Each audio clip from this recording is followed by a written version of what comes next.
Okay, let me give you an update here, how things stand on my coop situation and animals years later. My turkey is extremely broody. I can't seem to break her. It's been a month. No matter what I do, she's single-minded, focused on trying to get in there. I try to lock her out. There's no eggs, nothing, but she just barely comes out for a minute, eat, poop, drink, and go back in. Anyhow, little improvements. So this is where I store my hay.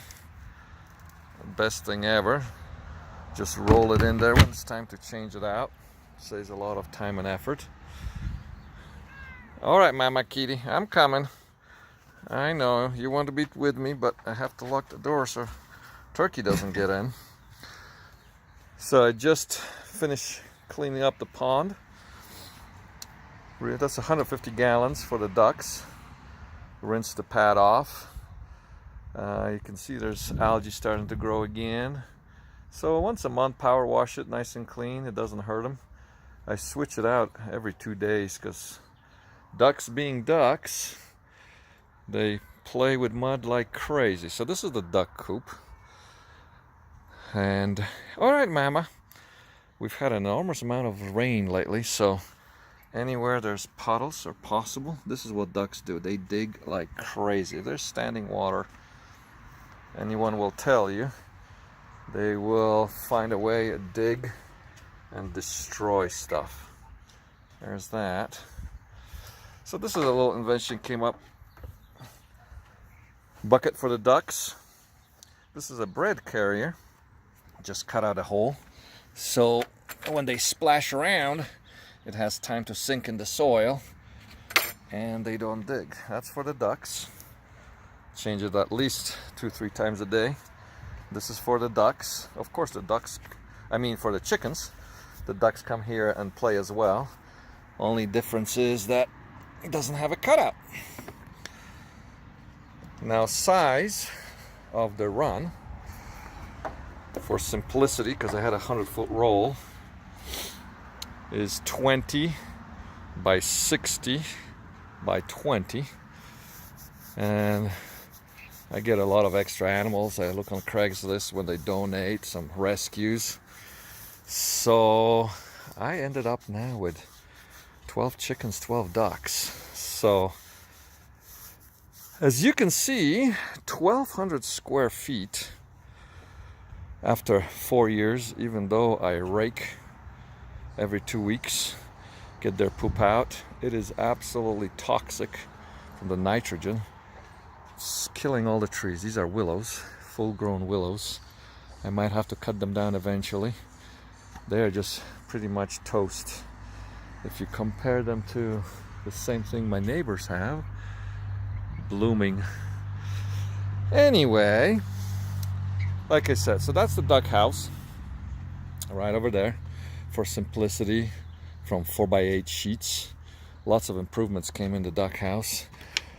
So what I learned from the chicken house, fully insulated doors, bottom. That's heater. I'll show you what it looks like in the chicken coop. It's easier. I put extra little roofs because some chickens come in the duck house. Automatic doors, so they can in and out. Come on, kitty. Come on. All right. And of course on wheels, so I can wheel it back and forth when it's time to rake. Little bar here. Pull it down. Articulating wheels in the front, solid in the back. Vents have to have good ventilation. This is the chicken coop. Again, automatic door.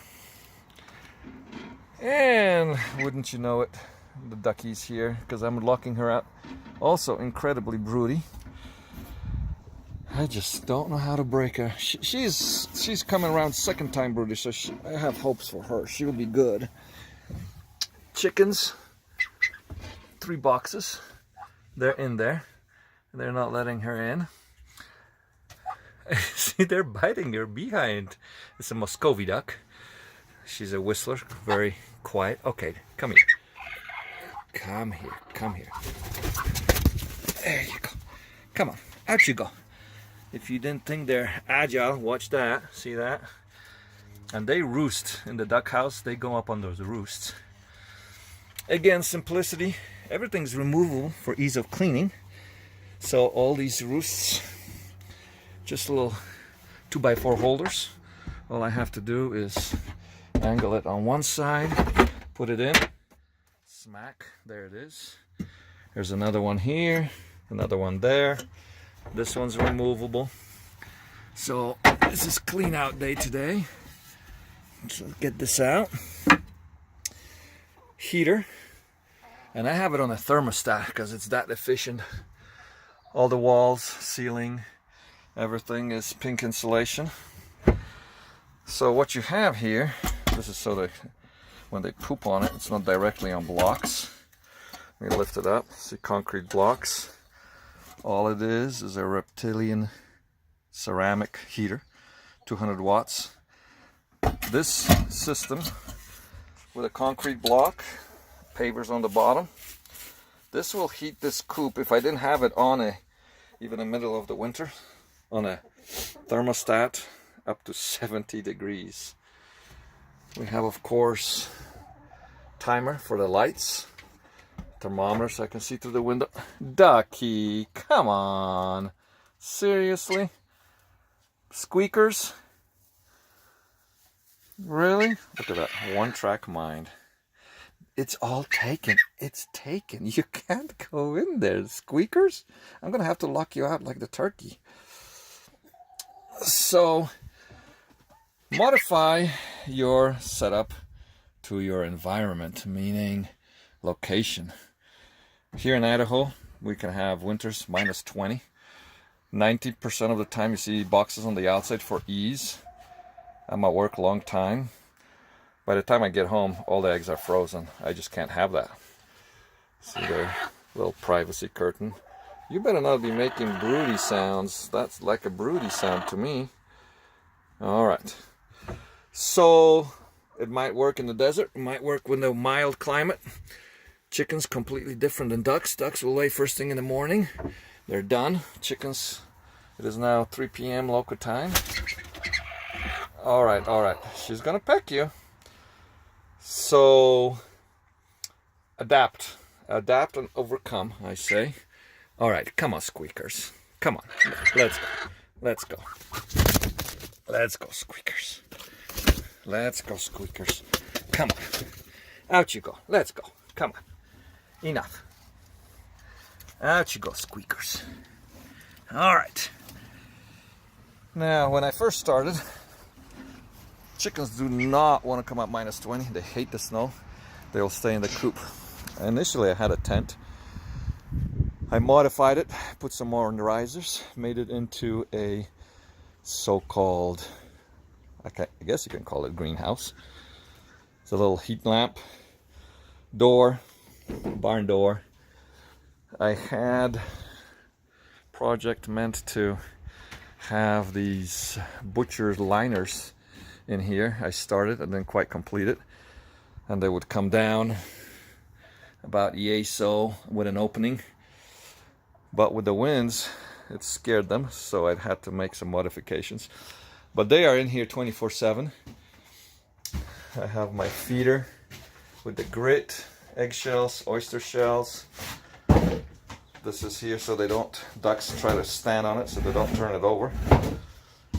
That's for the little chickies. Hey, squeakers.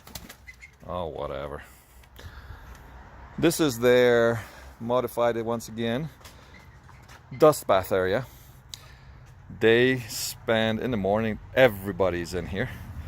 So I had the broody chicken.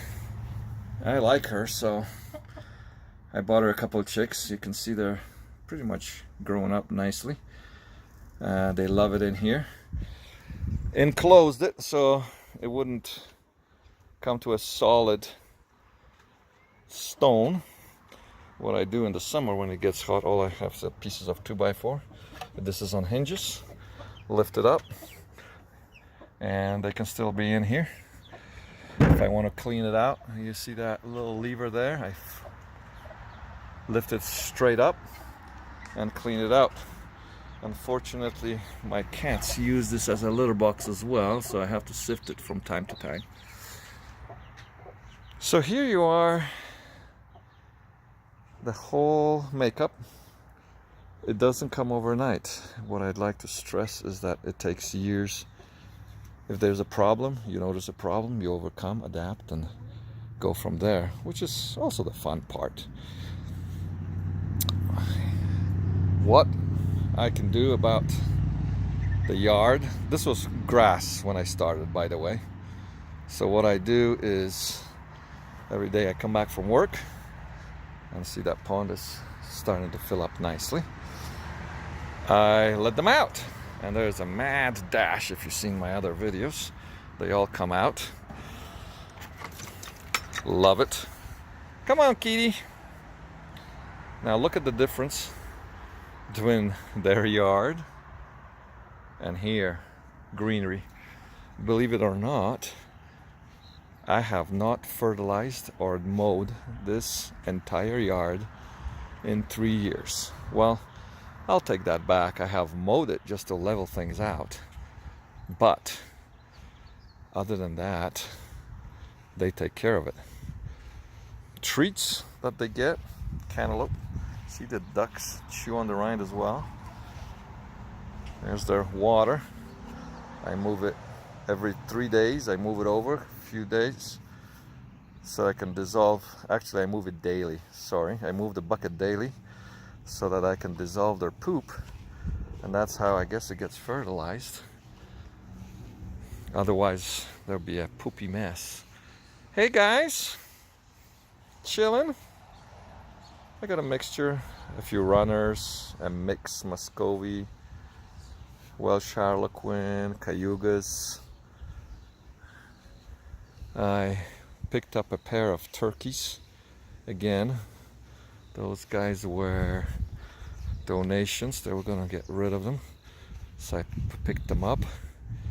Like I said, that's my big problem child now. Try to break her. I'm gonna probably have to put her in a cage. It's been raining here, so I don't want to get wet. Chill her down and let her break her broodiness, because she's lost a lot of weight. She's gonna make a beeline. See, I closed the door, the ramp to the coop. She's just gonna jump through that open window any second. There you go, she's eyeballing it. And I can't lock the gate because all the chickens are coming in to lay. So there she goes. And here we go. Come on.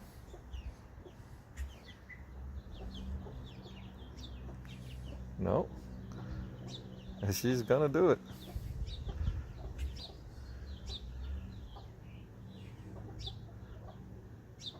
Well, of course she's not gonna do it if it's on camera.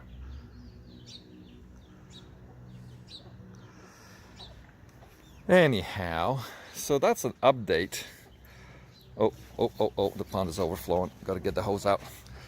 See all these holes when the water leaks out here? All the ducks come in.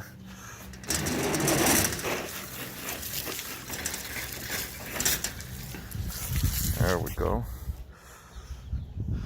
We had learned from past experience, if I let the water level drop too far, chickens will come here, the cats come here, everybody comes here to drink.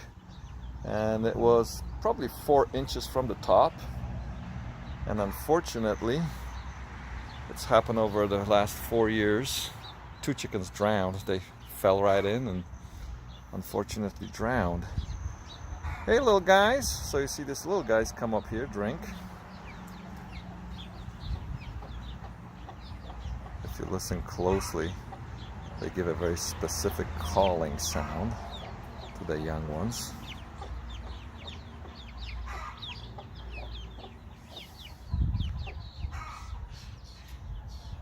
And of course somebody laid an egg over there, making a ruckus.